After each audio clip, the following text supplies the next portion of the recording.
नमस्कार मित्रांनो, लई आवडतेस तू मला या मालिकेच्या आजच्या भागात आपण बघणार आहोत. आप्पा कमलला म्हणत असतात, काय झालंय तुला? केव्हाचपासनं माझ्याशी बोलनाशी झालीये. हे बघ, तू नीट सांगितलं तर मला कळेल आणि मी माझी चूक सुधारेल. त्यावर कमल बोलू लागते, पोराने पैसे काय आणले, लगेच त्याच्याशी गोड झाले, त्याला मिठी मारली, त्याला जेवायला काय बसवलं. एवढं बी स्वार्थी होऊ नये माणसाने. त्यावर आप्पा म्हणू लागतात, तुझा राग मी समजू शकतो कमल. पुढे ते म्हणतात, मी आणि स्वार्थी इतक्या वर्षात हेच ओळखलं का मला? आता मी तुला सांगतो मी त्याला का मिठी मारली. मी कुमट्याच्या सरपंचाकडे गेलो होतो बघ, सरकारचा संशय आला होता म्हणून. त्या दिवशी सरपंचाने मला जे सांगितलं त्या दिवशी माझे खाडकन डोळे उघडले. अंगावर काटा आला बघ. मी कुठल्या भ्रमात जगत होतो एवढ्या दिवस. अगं, सरकार माझा लय आदर करतो असं सांगितलं त्याने मला. तो म्हणला, आप्पाचं नाव खराब होऊ नये म्हणून सरकार जीवाचा आटापिटा करतोय. सतत आपल्या घराचा आणि माझा विचार त्याच्या डोक्यात असतो. अगं, सगळ्या गावाला जे दिसत होतं ते एक बाप असून मला दिसलं नाही. मी चुकलो कमल. माझं मन मला सारखं खायचं. टोचणी लागली होती माझ्या मनाला, म्हणून मी त्याला जवळ घेतलं ग. सरकार पैसे घेऊन आला म्हणून मी त्याच्यासंग चांगलं वागलो असं नाही. इकडे सई सरकारला म्हणत असते, तू नाही समजू शकत मला. माझं प्रेम, माझ्या भावना. तेवढ्यात सरकारचा फोन वाजू लागतो. सरकार खिशातनं फोन काढतो तर सानिकाचा फोन असतो. सरकार फोन उचलत नाही. त्यावर सई म्हणते, जायचं असेल ना आता? माझं बोलणं होस तर जर इथनं हल्ला तर मी या विहिरीत जीव देईल. त्यावर सरकार सईला म्हणू लागतो, सई काय वेडी झाली आहेस का तू? काही पण काय बोलतीयेस? अगं, मला समजतंय तुझ्या मनात काय चाललंय. मला नाही समजणार मग कोणाला समजणार ग? अगं, लहानपणापासून एकत्र वाढलोय आपण. पुढे तो म्हणू लागतो, मला तुझी काळजी आहे ग. तुझ्यासाठी काय चांगलं आहे काय वाईट आहे हे सगळं समजतं मला. पण माझ्या खांद्यावरती जबाबदाऱ्यांचं एवढं ओझं आहे ना. आप्पांसाठी घर बांधायचं आहे मला. त्यांच्या सगळ्या इच्छा अपेक्षा पूर्ण करण्यासाठी मला हे काम करावं लागेल ग. त्यावर सई म्हणू लागते, मी तुला हे काम करू नको असं म्हटलंय का? त्यावर सरकार म्हणतो, हे बघ सई, तुला ना लई भारी पोरगा मिळेल जो तुला समजून घेईल, तुझे स्वप्न पूर्ण करेल. तुला कसं कळतंय मला काय पाहिजे काय नाही? तू मला एवढी जीव लावतीस, तू माझी एवढी काळजी करतेस, पण मी काय करतोय तुझ्यासाठी? काहीच नाही. उलट माझ्यामुळे फक्त आणि फक्त त्रासच होतोय तुला. सई ऐक ना, मी तुझ्यासाठी चांगला पोरगा नाही आहे. मी बेस्ट फ्रेंड आहे तुझा. पुढे तो सईला म्हणू लागतो, सई, तू एवढी भारी आहेस ना, तुला पाहिजे तो पोरगा मिळेल अगं. तुला एक चांगला मित्र म्हणून सांगतो, नको माझ्या नादाला लागून तुझं आयुष्य बर्बाद करून घेऊस ग. त्यावर सई सरकारचा हात पकडून म्हणू लागते, सरकार, मला बर्बाद व्हायचंय. त्यावर सरकार म्हणतो, काय येडापणा करतेस ग? अगं, तू एवढी भारी आहेस ना, तुला लई भारी पोरगा मिळेल. पाहिजे तर मी तुला चांगला पोरगा हुडकायला मदत करेल. त्यावर सई रडू लागते.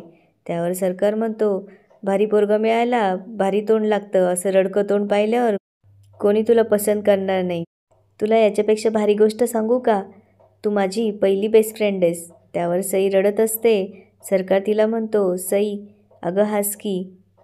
पुढे सरकार म्हणू लागतो, सई हास की. हे बघ, तू जर असंच करत राहिलीस ना तर मी निघून जाईल कायमचा. त्यावर सई सरकारकडे बघून विचार करू लागते, आता काय बी झालं तरी मी तुला जाऊ देणार नाही. इकडे आप्पा कमलला म्हणत असतात, मला माझी चूक कळाली म्हणून मी त्याच्याशी चांगला वागत होतो. अगं, साधी चूक नव्हती कमल. मला माझ्या पोटच्या पोरावर विश्वास नव्हता. मी गुन्हेगार आहे तुमचा. ना मी बाप म्हणून चांगला ठरलो ना नवरा. तेवढ्यात सरकार तिथे येतो. आप्पा म्हणत असतात, मी त्याला कायम हडतूड केलं आणि त्याच्यावर संशय घेत राहिलो. पुढे ते म्हणत असतात, कमल, त्याने पैसे दिले म्हणून मी त्याला मिठी मारली नाही. त्याने रुपया जरी दिला नसता ना तरी मी त्याला जवळ घेतलं असतं. मी त्याला मिठी मारली कारण मला त्याला मिठी मारायची होती. हे ऐकून सरकार रडू लागतो. ते कमलला म्हणू लागतात, मी तुला जाताना म्हटलं होतं बघ, तुझा सरकारवरचा विश्वास जर खरा ठरला तर जगातला सगळ्यात आनंदी बाप मी असन. आज त्यानं मला तो विश्वास परत दिला. आणि तेवढ्यात सरकारचा फोन वाजू लागतो. आप्पा मागे फिरून बघतात तेव्हा सरकार तिथे उभा असतो. आप्पा घाईघाईने डोळे पुसतात. सरकार, मी निघतो आता असं त्यांना म्हणतो. तेवढ्यात त्याची आई म्हणजे कमळ पिशवीमध्ये त्याच्या जेवणाचा डबा भरते आणि सरकार कमळ आणि आप्पांच्या पाया पडतो. तेवढ्यात सई बाहेर येते आणि विचार करू लागते. बघतेच आता हा कसा जातो ते. सई सरकारच्या गाडीमध्ये बिघाड करून ठेवते. तेवढ्यात सरकार, आप्पा आणि कमळ बाहेर येतात. सरकार सईला येतो म्हणून तिथून निघून जातो. सई मनामध्ये विचार करत असते, ॲक्सिडेंट झाल्यावर तरी सरकारला परत घरीच यावं लागेल. इकडे विभा पळत येऊन सानिकाला सांगू लागते, अगं पप्पांचा फोन आला होता, त्या रोडला ॲक्सिडेंट झालाय म्हणे. 3-4 बाईक पण उडवलाय. राजा त्याच रोडला गेलाय ना. त्यावर सानिका घाबरते.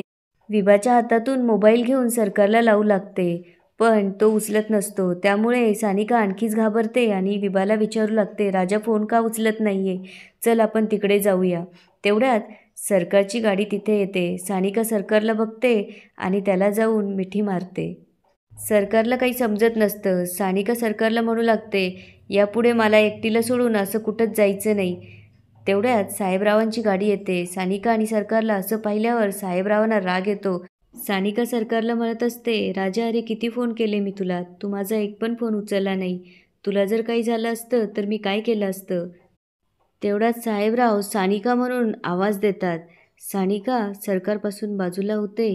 साहेबराव सानिकाकडे येतात. तेव्हा विभा पळत येऊन सांगू लागते, काका सानिकाच्या दिशेने 4-5 पोरं येत होती. आम्हाला असं वाटलं की तिच्यावर हल्ला करणारीत की काय, म्हणून सानिका घाबरली होती. त्यावर साहेबराव म्हणतात, पण आपण कुठे आहे काय याचं भान बी राखायला हवं की नाही? आणि साहेबराव सानिकाचा हात धरून तिला ओढत गाडीजवळ नेतात. साहेबराव सानिकाला म्हणू लागतात, सानिका तू ही चूक करतीयेस. याआधी बी आपल्या घरात हे घडलंय. आधीच मी माझी एक पोरगी गमावून बसलोय. परत आता दुसरीला गमवायचं नाहीये मला. सर्वेश संग तुझं लग्न ठरलंय.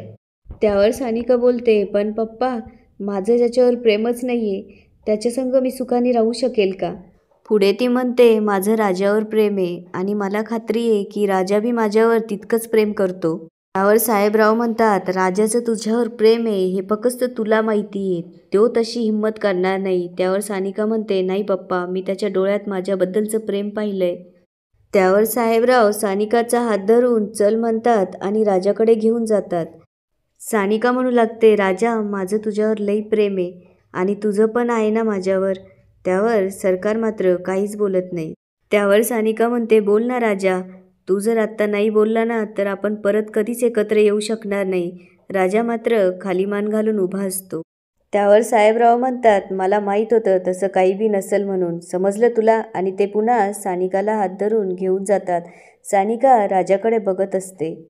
तेवढ्यात सरकार सानिका म्हणून जोराने आवाज देतो आणि म्हणू लागतो, सानिका माझं तुझ्यावर लई प्रेम आहे. साहेबराव आणि सानिका सरकारकडे बघू लागतात. सानिकाला खूप आनंद होतो. त्यावर सानिका साहेबरावांना म्हणू लागते, पप्पा तुमच्यासमोर प्रेम कबूल करायला बी लई धाडस लागतं आणि ते राजा ते. आणि ती म्हणू लागते, मी त्याच्याशिवाय दुसरं कोणाबरोबरच सुखी राहू शकत नाही पप्पा. आणि याच ठिकाणी आजचा एपिसोड संपतो. आता पुढे काय होणार ते बघूया उद्याच्या भागात. धन्यवाद.